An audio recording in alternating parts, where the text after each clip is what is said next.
BJP ಇರುತ್ತೆ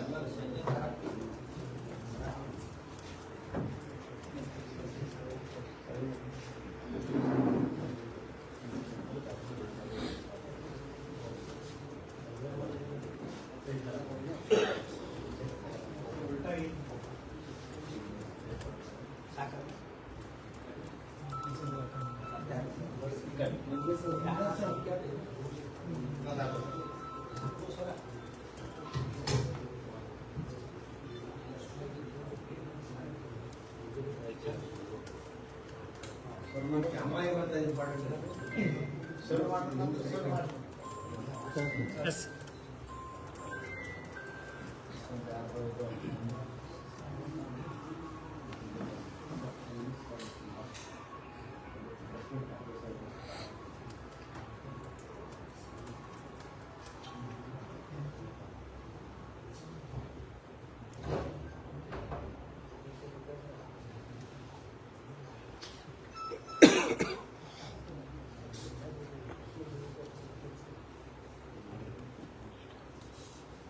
ರಾಜ್ಯದಲ್ಲಿ ಒಂದು ಫುಲ್ ಒಂದು ಸಿಂಗಲ್ ರಾಜ್ಯದಲ್ಲಿ ಒಂದು ಸಿಂಗಲ್ ಸಿದ್ದರಾಮಯ್ಯನವರ ನೇತೃತ್ವದ ಕಾಂಗ್ರೆಸ್ ಸರ್ಕಾರ ಇದೊಂದು ದಲಿತ ವಿರೋಧಿ ಸರ್ಕಾರ,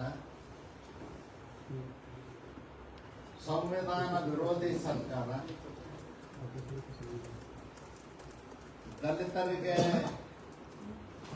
ಮೋಸ ಮಾಡಿ, ವಿಶ್ವಾಸ ದ್ರೋಹ ಮಾಡಿ, ಕಪಟ ನಾಟಕ ಮಾಡಿ ಆಡಳಿತ ಮಾಡ್ತಕ್ಕಂಥ ಸರ್ಕಾರ. ನಾನು ಯಾಕೆ ಇದನ್ನ ಬಹಳ ಸ್ಪಷ್ಟವಾಗಿ ಕಠೋರ ಶಬ್ದಗಳಲ್ಲಿ ಹೇಳಿದೆ ಅಂದ್ರೆ, ಈ ದೇಶಕ್ಕೆ ಸ್ವಾತಂತ್ರ್ಯ ಬಂದ ನಂತರ 1950ರಲ್ಲಿ ಮೊದಲ ಬಾರಿಗೆ ದೇಶದಲ್ಲಿ ಅಸ್ಪೃಶ್ಯ ಜನಾಂಗದವರು, ತುಳಿತಕ್ಕೊಳಗಾದವರು, ಶೋಷಣೆಗೊಳಗಾದವರಿಗೆ ಮೀಸಲಾತಿಯ ಮೂಲಕ ಅವ್ರನ್ನ ಮುಖ್ಯವಾಹಿನಿಗೆ ತರಬೇಕು ಅಂತ ಹೇಳಿ ಅವತ್ತಿನ ಸರ್ಕಾರ ಪಂಡಿತ್ ಜವಾಹರ್ಲಾಲ್ ನೆಹರೂರವರು, ಡಾಕ್ಟರ್ ಬಾಬಾ ಸಾಹೇಬ್ ಅಂಬೇಡ್ಕರ್ರು, ಮಹಾತ್ಮ ಗಾಂಧೀಜಿಯವರು ಮತ್ತು ಜಗಜೀವನ್ ರಾಮ್ರವರು, ಹೀಗೆ ದೇಶದ ಹಿರಿಯ ನಾಯಕರು, ಸ್ವಾತಂತ್ರ್ಯ ಸೇನಾನಿಗಳು ಎಲ್ಲರೂ ಸೇರಿ ತೀರ್ಮಾನ ಮಾಡ್ತಾರೆ. ಶೆಡ್ಯೂಲ್ ಕಾಸ್ಟ್ನವರಿಗೆ 15% ರಿಸರ್ವೇಷನ್ನು, ಶೆಡ್ಯೂಲ್ ಟ್ರೈಬ್ನವ್ರಿಗೆ 3% ರಿಸರ್ವೇಷನ್ನು ಕೊಡಲಿಕ್ಕೆ ತೀರ್ಮಾನ ಮಾಡ್ತಾರೆ. ಆಗ ಶೆಡ್ಯೂಲ್ ಕಾಸ್ಟ್ನಲ್ಲಿ 6 ಜಾತಿಗಳಿದ್ದು, ಶೆಡ್ಯೂಲ್ ಟ್ರೈಬ್ನಲ್ಲಿ 6 ಜಾತಿ. ಇವತ್ತು ಶೆಡ್ಯೂಲ್ ಕಾಸ್ಟ್ನಲ್ಲಿ 101 ಜಾತಿಗಳಾಗಿದ್ದಾವೆ, ಶೆಡ್ಯೂಲ್ ಟ್ರೈಬ್ನಲ್ಲಿ 56 ಜಾತಿಗಳಾಗಿದೆ. ಜನಸಂಖ್ಯೆಗನುಗುಣವಾಗಿ ಮೀಸಲಾತಿ ಸಿಗಬೇಕು ಅಂತ ಸುಮಾರು 20 ವರ್ಷಗಳ ಕಾಲ ನಿರಂತರವಾಗಿ SC ಮತ್ತು ST ಜನಾಂಗದವರು ಹೋರಾಟವನ್ನು ಮಾಡಿಕೊಂಡರು. ಅದಾದ ನಂತರ 2019ರಲ್ಲಿ ರಾಜ್ಯದಲ್ಲಿ JDS ಮತ್ತು ಕಾಂಗ್ರೆಸ್ ಸಮ್ಮಿಶ್ರ ಸರ್ಕಾರ ಇದ್ದಾಗ ನ್ಯಾಯಮೂರ್ತಿ ನಾಗಮೋಹನ್ ದಾಸ್ ಅವರು ಈಗ SC ST ಜನಸಂಖ್ಯೆಗೆ ಅನುಗುಣವಾಗಿ ಮೀಸಲಾತಿ ಹೆಚ್ಚಳ ಮಾಡಲಿಕ್ಕೆ ಕಮಿಷನ್ ನೇಮಿಸಿದರು.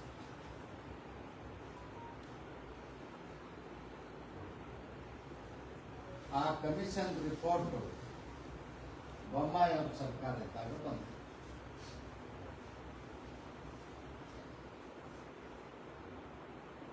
ಇದರ ಮಧ್ಯದಲ್ಲಿ ಸಮ್ಮಿಶ್ರ ಸರ್ಕಾರ ಹೋದ್ಮೇಲೆ 2019ರಲ್ಲಿ ನಾಗಮೋಹನ್ ದಾಸರವರು ಕಮಿಷನ್ ಸ್ಥಾನಕ್ಕೆ ರಾಜೀನಾಮೆ ಕೊಟ್ಟರು. ನಾನು ಅವತ್ತು PW ಮಿನಿಸ್ಟರ್ ಮತ್ತು ಸೋಷಿಯಲ್ ವೆಲ್ಫೇರ್ ಮಿನಿಸ್ಟರ್.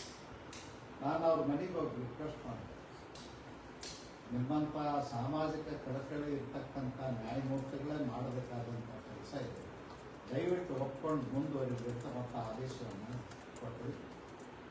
ಮುಂದುವರೆದು 2022ಕ್ಕೆ ಅವರು ಒಂದು ವರದಿಯನ್ನು ಕೊಡ್ತಾರೆ. ಆ ವರದಿ ಜನಸಂಖ್ಯೆಗೆ ಅನುಗುಣವಾಗಿ 15 ಇದ್ದದ್ದು 17, 3 ಇದ್ದದ್ದು 7% ಕೊಡ್ತಾರೆ. ಅದನ್ನು ಪರಿಶೀಲನೆ ಮಾಡಿ ಬೊಮ್ಮಾಯಿಯವರು ಮುಖ್ಯಮಂತ್ರಿಗಳು ಸರ್ವಪಕ್ಷಗಳ ಸಭೆ ಕರೆದು ಸಭೆ ಮುಂದಿಡ್ತಾರೆ. ಸಭೆ ಮುಂದಿಟ್ಟು ಸಭೆಯಲ್ಲಿ ಒಪ್ಪಿಗೆ ಪಡೆದು ನಂತರ ವಿಧಾನಸಭೆ ಮತ್ತು ವಿಧಾನ ಪರಿಷತ್ನಲ್ಲಿ ಬಿಲ್ಲನ್ನು ಮಂಡಿಸ್ತಾರೆ. ಬಿಲ್ಲನ್ನು ಮಂಡಿಸಿ ಎರಡೂ ಸದನಗಳಲ್ಲಿ ಒಕ್ಕೂರಿನಿಂದ ಅನುಮೋದನೆ ಪಡೆದು ರಾಜ್ಯಪಾಲರಿಗೆ ಕಳಿಸಿ ರಾಜ್ಯಪಾಲರಿಂದನೂ ಅನುಮೋದನೆ ಪಡೆದು 2022 ಆ್ಯಕ್ಟ್ ಆಗಿ ಬರುವಂಥ ಕಾನೂನು ಶಾಸನಬದ್ಧವಾಗಿ ಹೊರಬರುತ್ತೆ. ಇವತ್ತು ಸಿದ್ದರಾಮಯ್ಯನವ್ರ ಸರ್ಕಾರ ಬಂದು 3 ವರ್ಷ ಆಗ್ತಾ ಬಂತು. 2022ರಿಂದ 17% ಮತ್ತು 7% ಜಾರಿಯಲ್ಲಿದೆ. ಸರ್ಕಾರಿ ನೌಕರಿಗೆ ಹೋಗಿದ್ದಾರೆ ಯುವಕರು, MBBS ಸೀಟ್ ಪಡ್ಕೊಂಡಿದ್ದಾರೆ, MD ಸೀಟ್ ಪಡ್ಕೊಂಡಿದ್ದಾರೆ, ಇಂಜಿನಿಯರಿಂಗ್ ಸೀಟ್ ಪಡ್ಕೊಂಡಿದ್ದಾರೆ, ವೃತ್ತಿ ಶಿಕ್ಷಣದಲ್ಲಿ ಪಡ್ಕೊಂಡಿದ್ದಾರೆ. 24% ತಗೊಂಡಿದ್ದಾರೆ. ಇವತ್ತು ಇವರ ದುರಾಡಳಿತದಿಂದ, ಇವರ ನಿರ್ಲಕ್ಷ್ಯತೆಯಿಂದ ಯಾರೋ ಒಬ್ಬರು ಕೋರ್ಟ್ಗೆ ಹೋದ್ರು ಅಂತ ಹೇಳಿ ಅದನ್ನು ನಿಲ್ಲಿಸುವಂಥ ಪ್ರಯತ್ನ ಮಾಡ್ತಾ ಇದ್ದಾರೆ. ಇದು ದಲಿತರಿಗೆ ಮಾಡತಕ್ಕಂಥ ದ್ರೋಹ ಮತ್ತು ಅನ್ಯಾಯ. ನಾನು ಸಿದ್ದರಾಮಯ್ಯ ಅವ್ರು ಕೇಳ್ತೇನೆ, ನೀವು ಇದ್ದೀರಿ ಆ ಕಾಲದಲ್ಲಿ ವಿಧಾನಸಭೆಯಲ್ಲೇ ಇದ್ದೀರಿ, ವಿರೋಧ ಪಕ್ಷದಲ್ಲಿ ಇದ್ದೀರಿ. 2019ರಾಗ ನೀವು ಆಡಳಿತ ಪಕ್ಷವಾಗಿದ್ದೀರಿ, ಸಮ್ಮಿಶ್ರ ಸರ್ಕಾರ. ನಾಲ್ಕು ಮೋಹನ್ ದಾಸ್ ಕಮಿಷನ್ ಯಾಕೆ ನೇಮಿಸಿದ್ರಿ? ನೀವು 50% ಮೀಸಲಾಗಬೇಕು ಅಂತೇಳಿ 1995 ಇಂದಿರಾ ಸಹಾನಿ ಕೇಸನ್ನು ಹೇಳ್ತಿರಲ್ಲ, ಮತ್ತು ಹೆಚ್ಚುವರಿ ಮಾಡಲಿಕ್ಕೆ ಕಮಿಟಿ ಯಾಕೆ ನೇಮಿಸಿದ್ರಿ? ಯಾರಿಗೆ ಮೋಸ ಮಾಡ್ಲಿಕ್ಕೆ ನೇಮಿಸಿದ್ರಿ? ಉತ್ತರ ಕೊಡ್ಬೇಕಾಗ್ತದೆ ಸಿದ್ದರಾಮಯ್ಯ. ಅಲ್ಲಿಂದ ಇಲ್ಲಿವರೆಗೂ ಯಾರೂ ಮೇಲ್ವರ್ಗದವರು, ಸಾಮಾನ್ಯ ವರ್ಗಕ್ಕೆ ಸೇರಿದವರು ಕೋರ್ಟ್ಗೆ ಹೋಗಲಿಲ್ಲ, 24% ಕೊಟ್ಟು ತಕರಾರು ಮಾಡಲಿಲ್ಲ, ಸುಗಮವಾಗಿ ನಡೆದಿತ್ತು. ಈಗ ಇವರು ಕುಮ್ಮಕ್ಕಿನಿಂದಲೇ ಹೋಗ್ಯಾರತ್ ನಾನು ಆರೋಪ ಮಾಡ್ತೀನಿ. ಕೋರ್ಟ್ಗೆ ಹೋಗಿರ್ತಕ್ಕಂಥವ್ರು ಒಬ್ಬರು ಚಲವಾದಿ ಸಮಾಜದವರು, ಒಬ್ಬರು ಮಾದಿಗ ಸಮಾಜ. ಅವ್ರನ್ನ ಕಳಿಸಿದವ್ರು ಯಾರು? ಕಾಂಗ್ರೆಸ್ನವರು. ಅದಕ್ಕೆ ಸಿದ್ದರಾಮಯ್ಯನವರು ಉತ್ತರ ಕೊಡ್ಬೇಕು, ಮಹದೇವಪ್ಪ ಉತ್ತರ ಕೊಡ್ಬೇಕು, ಮುನಿಯಪ್ಪ ಉತ್ತರ ಕೊಡ್ಬೇಕು, ತಿಮ್ಮಾಪುರ ಉತ್ತರ.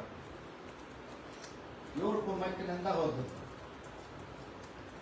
ಅದಕ್ಕೆ ನಾನು ಈ ಸಂದರ್ಭದಲ್ಲಿ ಹೇಳಲಿಕ್ಕೆ ಬಯಸ್ತೇನೆ, ಕೋರ್ಟ್ಗೆ ಹೋದಂಥ ಸಂದರ್ಭದಲ್ಲಿ ಇವರು ಕೋರ್ಟ್ನಲ್ಲಿ ವಾದ ಮಾಡಲಿಲ್ಲ, ಇವರು ಅಡ್ವೊಕೇಟ್ ಜನರಲ್ ಅಪಿಯರ್ ಆಗಲಿಲ್ಲ, ಇವರು ಸ್ಪೆಷಲ್ ಕೌನ್ಸಿಲ್ ನೇಮಿಸಿದಂಥ ವಕೀಲರು ಹೋಗಲಿಲ್ಲ, ಸರ್ಕಾರಿ ವಕೀಲರು ಹೋಗಲಿಲ್ಲ, ಇಲಾಖೆ ಸಮಾಜ ಕಲ್ಯಾಣ ಇಲಾಖೆ ಅಧಿಕಾರಿಗಳು ಕೋರ್ಟಿಗೆ ಮಾಹಿತಿ ಒದಗಿಸಲಿಲ್ಲ. ಏಕಾಏಕಿ ಹೋಗಿ ಅಡ್ವೊಕೇಟ್ ಜನರಲ್ ಅವರು ನಾವು 56% ಕೊಡೋದಲ್ಲ, ಅದನ್ನು ಹಿಂದಿನ ಆದೇಶದಂತೆ ಇಂದಿರಾ ಸಹಾನಿ ಕೇಸಲ್ಲಿ 50% ನಿಗದಿ ಅಂತ ಹೇಳಿದ್ದಾರೆ. ಅದರಂತೆ 50% ಕೊಡ್ತೀವಿ ಅಂದಮೇಲೆ ಕೋರ್ಟ್ ಏನು ಮಾಡ್ತಾರೆ, ನೀವು ಹೆಚ್ಚಿನ ಕೊಡೋದಲ್ಲ 50 ಕೊಡ್ತೀವಿ ಅಂದಾಗ ಆಯ್ತು. ಇದು ಯಾರು ಮೋಸ? ಇದು ಅಡ್ವೊಕೇಟ್ ಜನರಲ್ ಅವರು ಸರ್ಕಾರದ ಹೇಳಿಕೆ, ಸರ್ಕಾರದ ಒಪ್ಪಿಗೆಯಿಂದ ಹೇಳಲಿಕ್ಕೆ ಸಾಧ್ಯ? ಇದು ಸಿದ್ದರಾಮಯ್ಯನವರು ದಲಿತರಿಗೆ ಮಾಡತಕ್ಕಂಥ ಮೋಸ. ಮತ್ತು ಇನ್ನೊಂದು ನಾನು ಹೇಳ್ತೀನಿ, 50% ಆಗಿ ಉಳಿದಿಲ್ಲ.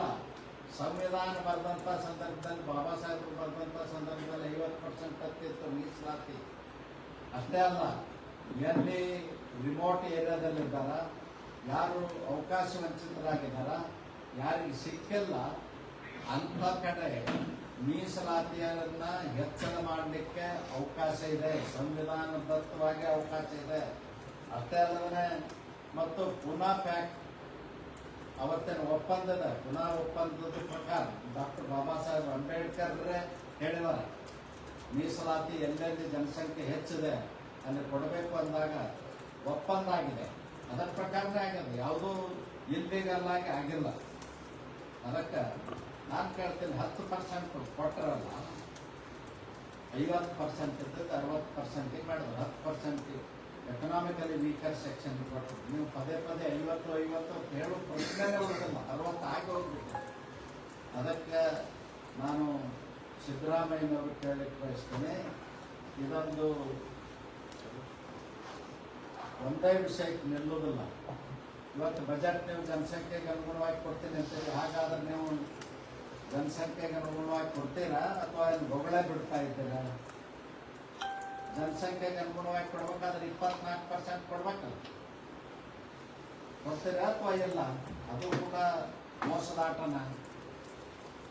ಮತ್ತು ಒಳ ಮೀಸಲಾತಿ ವಿಚಾರದಲ್ಲಿ 30 ವರ್ಷಗಳಿಂದ ಮಾದಿಗರು ಮತ್ತು ಇನ್ನುಳಿದಂಥ ಕೆಲವು ಜನಾಂಗದವರು, ಮಾದಿಗರು ಉಪಜಾತಿಗಳು ಎಲ್ಲರೂ ಹೋರಾಟವನ್ನು ಮಾಡ್ತಾರೆ. ಅವಾಗ ಎಸ್.ಎಂ. ಕೃಷ್ಣ ಸರ್ಕಾರ 2003-04ರಲ್ಲಿ ನ್ಯಾಯಮೂರ್ತಿ ಸದಾಶಿವ ಆಯೋಗ ನೇಮಿಸಿದರು. ಅವರು ವರದಿಯನ್ನು ಕೊಟ್ಟರು, ಕಾಂಗ್ರೆಸ್ನವರು ಹಾಗೆ ಮುಚ್ಚಿಟ್ಟರು. ನಂತರ ಬೊಮ್ಮಾಯಿ ಅವರ ಸರ್ಕಾರ ಬಂದ ಮೇಲೆ ಮಾಧುಸ್ವಾಮಿ ಕಮಿಟಿ ನೇಮಿಸಿದ್ರು, ಕ್ಯಾಬಿನೆಟ್ ಸಬ್ ಕಮಿಟಿ. ಆ ಕಮಿಟಿಯಲ್ಲಿ ನಾನು ಇದ್ದೆ. ಅದನ್ನು ಇವತ್ತು ಸಿದ್ದರಾಮಯ್ಯನವರು ಮುಚ್ಚಿಟ್ಟರು. ಸಿದ್ದರಾಮಯ್ಯನವರೇ ನೇಮಕ ಮಾಡಿದಂಥ ನ್ಯಾಯಮೂರ್ತಿ ನಾಗಮೋಹನ್ ದಾಸ್ ಅವರು ವರದಿನೂ ಮುಚ್ಚಿಟ್ಟು ಮಹಾದೇವಪ್ಪ, ಮುನಿಯಪ್ಪ, ಪರಮೇಶ್ವರ್, ತಿಮ್ಮಾಪುರ್, ಖರ್ಗೆ ಈ 5 ಜನ ಸೇರಿ ಕಾಜಿ ನ್ಯಾಯ ಮಾಡಿದ್ರು. ಕಾಜಿ ನ್ಯಾಯ ಅಂದ್ರೇನು? 4 ಮಂದಿಯ ಹಂಚ್ಕೊಂಡು ಬಿಡೋಣ. ಯಾರು ಶೋಷಿತರಿದ್ದಾರೆ, ಯಾರು ಅನಿವಾರ್ಯಗಳಿದ್ದಾರೆ, ಯಾರು ಇವತ್ತಿಗೂ ಭಿಕ್ಷಾ ಬೇಡ್ತಾ ಇದ್ದಾರೆ, ಯಾರು ಸ್ಕ್ಯಾವೆಂಜರ್ ಇದ್ದಾರೆ, ಕಕ್ಕಸ್ ತೊಳಿತಾ ಇದ್ದಾರೆ, ಮಲಮೂತ್ರ ತೊಳಿತಾ ಇದ್ದಾರೆ, ಅಂಥವ್ರ ಮಕ್ಕಳ ಬಗ್ಗೆ ವಿಚಾರ ಮಾಡಲಿಲ್ಲ ಇವರು ತಾವೇ ಹಂಚ್ಕೊಳ್ಳೋದ್ರ ಬಗ್ಗೆ ವಿಚಾರ ಮಾಡಿ ಅದನ್ನು 3 ಗುಂಪು ಮಾಡಿದ್ರು. ನಾಗಮೋಹನ್ ದಾಸ್ 5 ಗುಂಪು ಮಾಡಿದರು. ನಮ್ಮ ಸರ್ಕಾರದಾಗ ಮಾಧುಸ್ವಾಮಿ ಅವರು 4 ಗುಂಪು ಮಾಡಿತ್ತು. ಮತ್ತು ಸದಾಶಿವಯ್ಯನವ್ರ ಕಮಿಟಿಯಲ್ಲೂ ಕೂಡ 4 ಗುಂಪುಗಳನ್ನು ಮಾಡಿ ಅದೆಲ್ಲವನ್ನು ಬಿಟ್ಟು ಇವತ್ತು ತಮ್ಮ ಮನಸ್ಸೋ ಇಚ್ಛೆ, ತಮ್ಮ ಪಿತ್ರಾಜಿತ ಆಸ್ತಿ ಅನ್ನೋ ಥರ ಈ 5 ಮಂದಿ ಕೂಡಿ ಸಮಾಜಕ್ಕೆ, ದಲಿತರಿಗೆ ದ್ರೋಹ ಮಾಡ್ತಾರೆ. ಇವರು ಮಂತ್ರಿಯಾಗಿ ಮುಂದುವರಿದಕ್ಕೆ ಅರ್ಹತೆಯನ್ನು ಕಳ್ಕೊಂಡಿದ್ದಾರೆ. ಡಾಕ್ಟರ್ ಬಾಬಾ ಸಾಹೇಬ್ ಅಂಬೇಡ್ಕರ್ ಹೆಸರು ಮಾತೆತ್ತಿದ್ರೆ ದಿನ ಹೇಳ್ತೀರಿ, ಮಹಾದೇವಪ್ಪನವ್ರೆ, ಮುನಿಯಪ್ಪನವ್ರೆ, ಖರ್ಗೆ ಅವ್ರೆ, ತಿಮ್ಮಾಪುರ್ ಅವ್ರೆ, ಏನು ಮಾಡ್ತಾ ಇದ್ದೀರಿ? ಬಾಬಾ ಸಾಹೇಬ್ ಅಂಬೇಡ್ಕರ್ ಹೆಸರು ಹೇಳಿ ದಲಿತರಿಗೆ ಮೋಸ ಮಾಡೋದು ಬಿಟ್ಟರೆ ಬೇರೆ ಕೆಲಸ ಇನ್ನೂ ಮಾಡಿಲ್ಲ. ಈಗ ತಾವೇನು 5 ಗುಂಪು 3 ಗುಂಪು ಮಾಡಿದ್ರು. 3 ಗುಂಪು ಮಾಡಿದ್ದನ್ನು ವಿಧಾನಸಭೆ ಒಳಗೆ ಮಂಡಿಸಿ ಅನುಮೋದನೆ ತಗೊಂಡ್ರಿ 2 ಹೌಸ್ನಲ್ಲಿ. ರಾಜ್ಯಪಾಲರ ಕ್ಲಾರಿಫಿಕೇಶನ್ ಕೇಳಿದ್ರೆ ಓಡಿ ಹೋಗಿ ಒತ್ತಡ ಹಾಕಿ ಅನುಮೋದನೆ ಮಾಡಿಸ್ಕೊಂಡು ಬಂದು ಅದನ್ನು ಕೂಡ ಹೆಸರುಗುಟ್ಟಿಗೆ ಎಸೆದ್ರು. ಮನಸ್ಸೋ ಇಚ್ಛೆ ಮತ್ತೆ 15% 3% ಮಾಡ್ತೀವಿ ಅನ್ನುವಂಥ ನಿರ್ಣಯ ಏನು ಮಾಡಿದ್ವಿ. ಇದನ್ನು ಖಂಡಿಸ್ತೀವಿ. ಯಾವ ಆಧಾರದ ಮೇಲೆ ಮಾಡ್ತೇನೆ 15-3 ಮತ್ತು ಅದೆಲ್ಲ ಮಾಡೋದಿದ್ದರೆ 3 ಕಮಿಷನ್ಗಳು ಯಾಕೆ ನೇಮಿಸಿದ್ರಿ? ವಿಧಾನಸಭೆ ಬಿಲ್ ಯಾಕೆ ಮಂಡಿಸಿದ್ರಿ? ಮತ್ತು ನಿಮ್ಮ ಬ್ಯಾಂಕ್ ನೀವೇ ಕಲ್ಪಿಸ್ಕೊಂಡ್ರೆ ನಾವು ನುಡಿದಂತೆ ನಡೆದಿದ್ದೇವೆ ಅಂತ ಪ್ರಣಾಳಿಕೆ ಒಳಗೆ ಹೇಳಿದ್ರಿ, ಮಾಡಲಿಲ್ಲ. ಇವತ್ತು ಮೀಸಲಾತಿ ಅಂತಕ್ಕಂಥದ್ದು ಇವರು ಕೈಯೊಳಗೆ ಸಿಕ್ಕು. ಹಾಗಾಗಿ ಬಾಬಾ ಸಾಹೇಬರಿದ್ದರೆ ಆತ್ಮಹತ್ಯೆ ಮಾಡಿಕೊಳ್ತಿದ್ದಾರೆ ಇವರು ಮಾಡೋ ಆಟಕ್ಕೆ. ಮತ್ತು ಸಿದ್ದರಾಮಯ್ಯನವರು ಪದೇ ಹೇಳ್ತಾ ಇದ್ದಾರೆ, ನಾನು ಜನಸಂಖ್ಯೆಗೆ ಅನುಗುಣವಾಗಿ ಅನುದಾನ ಕೊಡಲಿಕ್ಕೆ ಕಾನೂನು ಮಾಡಿದೆ ಅಂತ. ಕಾನೂನು ಮಾಡಿ ಮೋಸ ಮಾಡುವಂಥ ಕೆಲಸ. 39,000 ಈ 2.5-3 ವರ್ಷನಾಗ ಬೇರೆ ಉದ್ದೇಶಕ್ಕೆ ಬಳಸ್ಕೊಂಡು ನಿಮ್ಮ ಪ್ರಣಾಳಿಕೆ ಒಳಗೆ ಹೇಳಿದರೆ ನಾವು SCPTS ಹಣವನ್ನು ಗ್ಯಾರಂಟಿಗಳಿಗೆ ವೋಟ್ ಬ್ಯಾಂಕ್ ರಾಜಕಾರಣಕ್ಕೆ ಬಳಕೆ ಮಾಡ್ತೀವಿ ಅಂತ ಹೇಳಿದ್ರೆ ಹಾಗಿದ್ರೆ ಕೊಡಿ ಸ್ಟೇಟ್ಮೆಂಟ್, ನಿಮ್ಮ ಪ್ರಣಾಳಿಕೆ ಬಿಡುಗಡೆ ಮಾಡಿ. ಇದನ್ನು ನಾವು ಹೇಳಲಿಕ್ಕೆ ಬಯಸ್ತೀವಿ. ಮತ್ತು ನುಡಿದಂತೆ ನಡೆದೇವೆ ಅಂತ ಪ್ರಣಾಳಿಕೆ ಒಳಗೆ ಹೇಳಿದ್ರೆ ಒಳ ಮೀಸಲಾತಿ ತರ್ತೀವಿ ಅಂತ ಹೇಳಿದ್ರಿ. ಎಲ್ಲ ಮೀಸಲಾತಿ ವ್ಯವಸ್ಥೆಯನ್ನು ಜಾರಿ ಮಾಡ್ತೀವಿ ಅಂದ್ರೆ ಯಾವುದೂ ಮಾಡಲಿಲ್ಲ. ಇದು ನಡೆದದ್ದಲ್ಲ. ನಡೆಗೆ ಮತ್ತು ನುಡಿಗೆ ವ್ಯತ್ಯಾಸ ಇರುವಂಥ ಸರ್ಕಾರ. ಅದಕ್ಕೆ ನಾನು ಈ ಸಂದರ್ಭದಲ್ಲಿ ಸಿದ್ದರಾಮಯ್ಯನವ್ರಿಗೆ ಒತ್ತಾಯ ಮಾಡಿ, ನೀವು ಕೂಡಲೇ ಒಂದು ಸರ್ವಪಕ್ಷದ ಸಭೆ ಕರೆದು ವಿಷಯ ಸಂಪೂರ್ಣವಾಗಿ ಚರ್ಚೆ ಮಾಡಿ ಮುಂದುವರಿ. ಇರ್ದಿದ್ರೆ ನಿಮ್ಮನ್ನು ರಸ್ತೆ ಮೇಲೆ ಓಡಾಡಲಿಕ್ಕೂ ಜನ ಬಿಡುವುದಿಲ್ಲ. ಇವತ್ತು SC ST ಜನ ರೊಚ್ಚಿಗೆದ್ದಿದ್ದಾರೆ. 17 ಇದ್ದದ್ದನ್ನು 15ಕ್ಕೆ ತಂದು, 7 ಇದ್ದದ್ದನ್ನು 3ಕ್ಕೆ ತಂದು ಅನ್ಯಾಯ ಮಾಡಿದ್ರಿ. ಒಳ ಮೀಸಲಾತಿಯಲ್ಲೂ ಅನ್ಯಾಯ ಮಾಡಿದ್ರಿ. ನೀವು ಯಾಕೆ ಈ ಡೊಂಬರಾಟ ಮಾಡ್ತಾ ಇದ್ದೀರಂದ್ರೆ, ಈ ಕುಂಟ ನೆಪ ಹೇಳ್ತಾ ಇದ್ದೀರಂದ್ರೆ, ನಿಮ್ಮ ಬೊಕ್ಕಸ ಬರಿದಾಗಿದೆ, ಹಣ ಇಲ್ಲ, ನೇಮಕಾತಿ ಮಾಡಿಕೊಂಡ್ರೆ ದುಡ್ಡು ಕೊಡೋಕ್ಕಾಗೋದಿಲ್ಲ. 2,75,000 2,85,000 ಹುದ್ದೆಗಳ ಖಾಲಿ ಇಲ್ಲ. ಅವನ್ನ ನೇಮಕಾತಿ ಮಾಡ್ಕೊಳ್ಳಿಕ್ಕೆ ನಿಮ್ಮ ಬೊಕ್ಕಸ ಖಾಲಿ ಇದೆ. ಆರ್ಥಿಕವಾಗಿ ದಿವಾಳಿಯಾಗಿ ಅದನ್ನು ಹೇಳೋದ್ರ ಬದಲಾಗಿ ಗೊಂದಲ ಮಾಡಿ ಕೋರ್ಟಿಗೆ ಯಾರನ್ನೋ ಕಳಿಸಿ, ನೀವೇ ಕಳಿಸುವಂಥ ಕೆಲಸ ಮಾಡಿ ಕೋರ್ಟಿಗೆ ಕಳಿಸಿ ಕೋರ್ಟಲ್ಲಿ ಪೆಂಡಿಂಗ್ ಇದೆ ಹೇಳುವಂಥ ಮೋಸದ ಆಟ ಮಾಡ್ತಾ ಇದ್ದೀವಿ. ಅದಕ್ಕೆ ನಾನು ಈ ಸಂದರ್ಭದಲ್ಲಿ ಇನ್ನೊಂದು ವಿಷಯ ಚರ್ಚೆಗೆ, ಈ ರಾಜ್ಯದಲ್ಲಿ ದೇವರಾಜ ಅರಸು ಕಾಲದಿಂದನೂ OBC ಅವರಿಗೆ ಸ್ಥಳೀಯ ಸಂಸ್ಥೆಗಳಲ್ಲೂ ಕೂಡ ಚುನಾವಣೆಗಳಿಗೆ ಅವಕಾಶ ಮಾಡಿಕೊಟ್ಟಾಗ ಮೀಸಲಾತಿ. ಅದೇ ರೀತಿ ರಾಜ್ಯದಲ್ಲಿ SC ಜನಾಂಗಕ್ಕೂ ಕೂಡ ST ಜನಾಂಗಕ್ಕೂ ಕೂಡ ಮಾಡಲಿಕ್ಕೆ ರಾಜ್ಯ ಸರ್ಕಾರಕ್ಕೆ ಅಧಿಕಾರ ಇದೆ.